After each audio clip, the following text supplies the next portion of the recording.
My name's Gianelloni. I was born right here in Thibodeau, and I was born February 17th, 1997.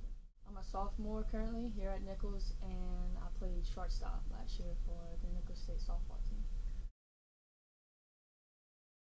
The first sport I ever played was baseball, but I played boys baseball. It runs in my family. All my siblings were athletes, and my brother, me and him were really close growing up, so I just followed in his footsteps and started playing baseball with him. And my dad was a baseball coach, so that was my first sport. And then I also played basketball and volleyball growing up. I started playing softball at age 10. I switched over from boys baseball at that age, and I started playing travel softball then also. It's a dream of mine to play in college. Not many of my family members got the opportunity or had the skill level to play in college, so it was always my goal to be one of the first ones to. Coming to Nicholls, I expected what I got from the tours, and what I expected was to be surrounded by a family-like culture, and that's exactly what I got. And in softball, I literally just expected to go in and try to fight for a starting spot. I knew I was a freshman. I knew I had to prove myself. So I worked extremely hard, and I expected what I got out of it. I didn't think I would, honestly and truly, I didn't think I was going to be as successful as I was. I knew I was definitely capable, but how the year went, and like the friendships I've made and the teammates I have, the great coaches I have, I didn't expect it to be that awesome, and it's just something that I'll never take for granted. I think the best part about the season is seeing the growth of the team from the beginning to the end.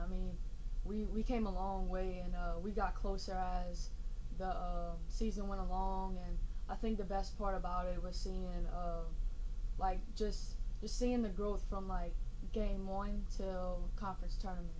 I think that was the best part about it for me, and also seeing like my personal growth as a player and a person, and how softball in college has changed me to be like a better person and a better athlete too. I got Hitter of the Week in the Southland Conference, the Louisiana Sports Writers Association Hitter of the Week.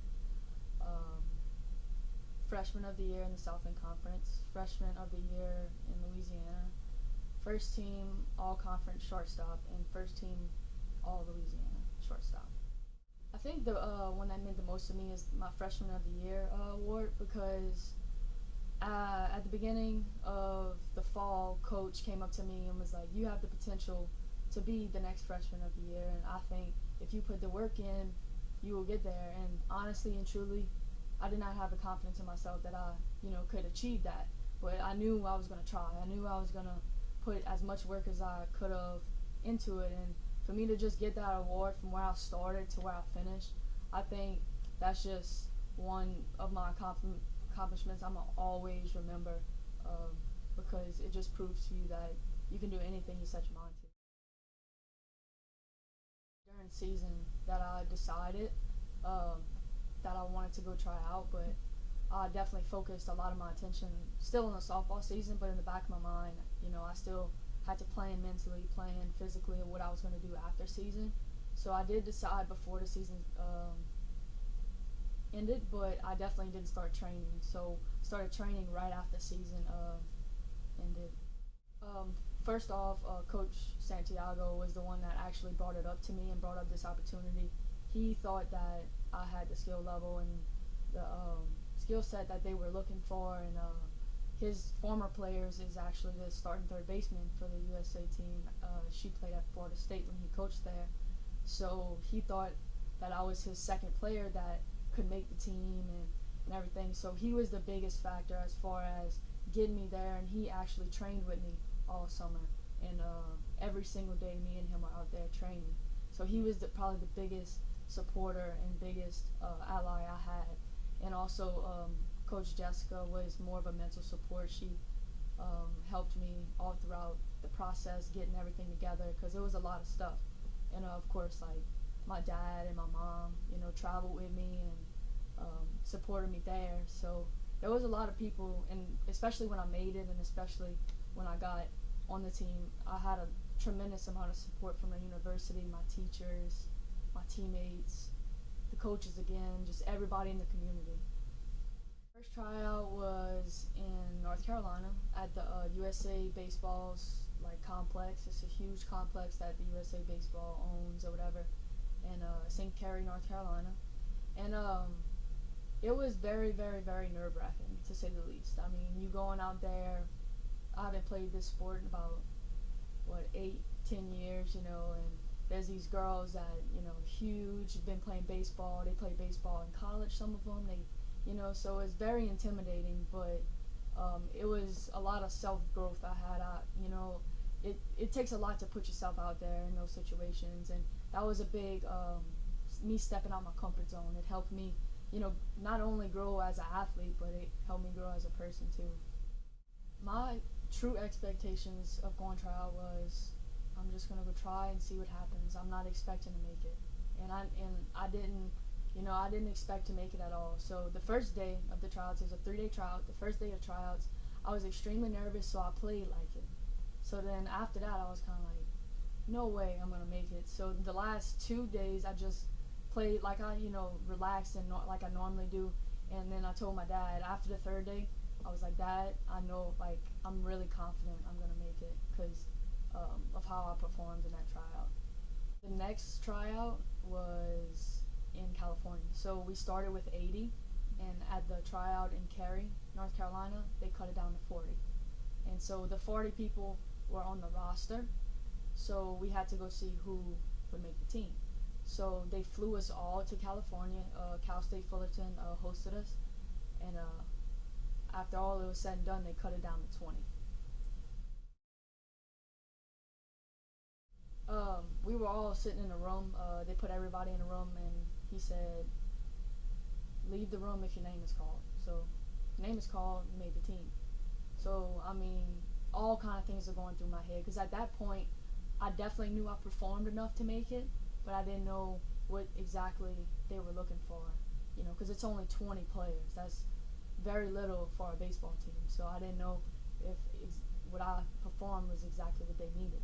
So I was just sitting there extremely nervous, and when he called my name, I hesitated for like 2 seconds, because I didn't even, I was so overwhelmed. I think my stomach dropped. I was so overwhelmed that I legit paused for 2 seconds before I got up. And then when I got up, the people who made it all went into a separate room. And I mean, I had to stand there and just stare for a couple minutes, because I didn't even know what to say. And then obviously I contacted my family and friends and stuff, and it was just an unbelievable feeling. We stayed in California and then went to Korea. So we stayed a full 3 weeks. So I didn't come home once. We stayed in California for another 5 or 6 days after the cut to 20, and then we went to Korea for a week and a half.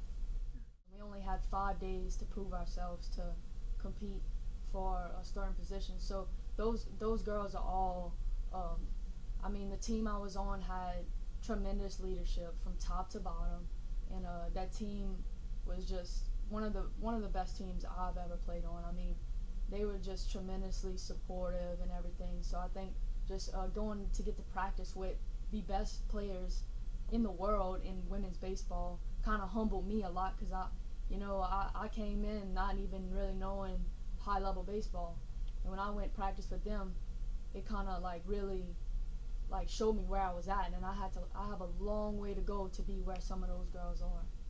When we got to Korea, we immediately went to our hotel and checked in and whatnot, and it was really late. I mean, we had been traveling for 20 hours, so everybody was dead tired, and we get up to the room, and the AC unit was in Korean.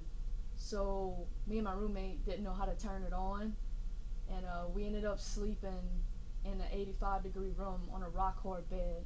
So I think that was the first culture shock we had when we went to Korea. And even the toilet had about 8 buttons on it. We didn't know which one to press to flush. It was all in Korean. So I think the first night was a big culture shock, but in each day that passed, I mean, you had to be ready for anything to be thrown at you. I mean, it was just the biggest culture shock. The box lunches were rice and meats you wouldn't even think about eating, with all kind of different sauces and everything. So the food was a big culture shock each day. But I think as the time went on, you got more used to it, and you got more acclimated to what like South Korea was.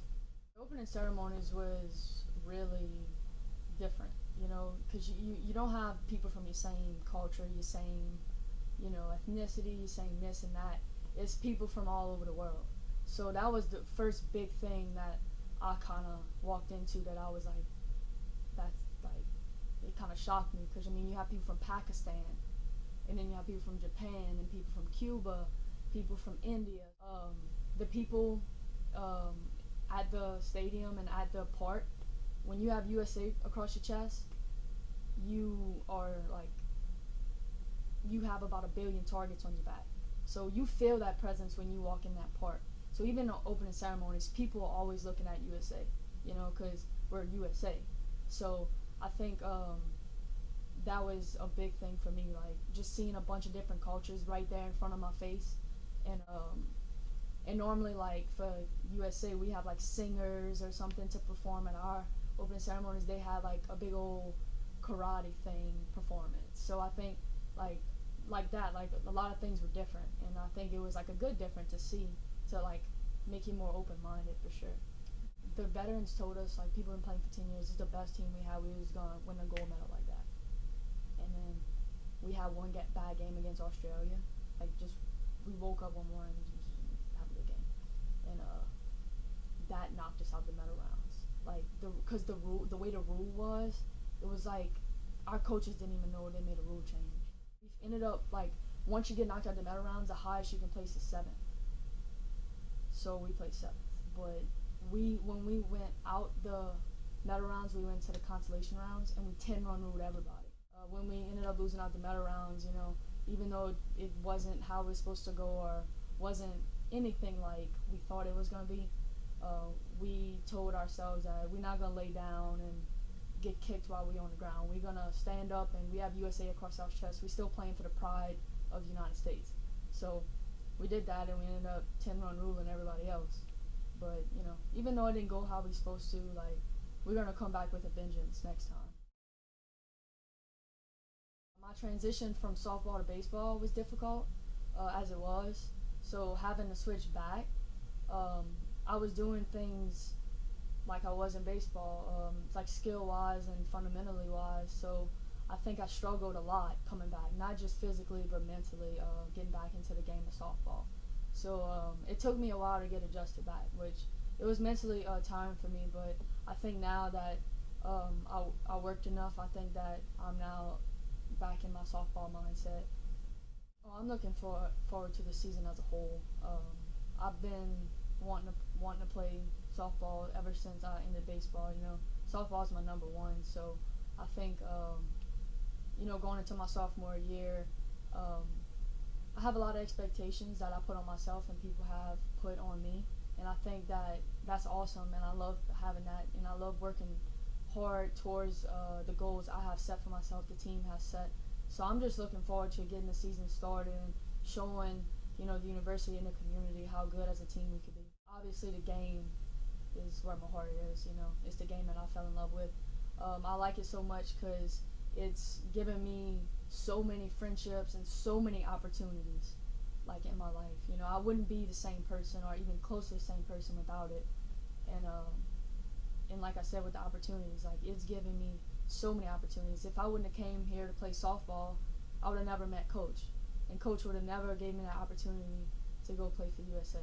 So I think, you know, making that decision to come play college led to USA, and then USA and college will lead me to more opportunities with my career and stuff.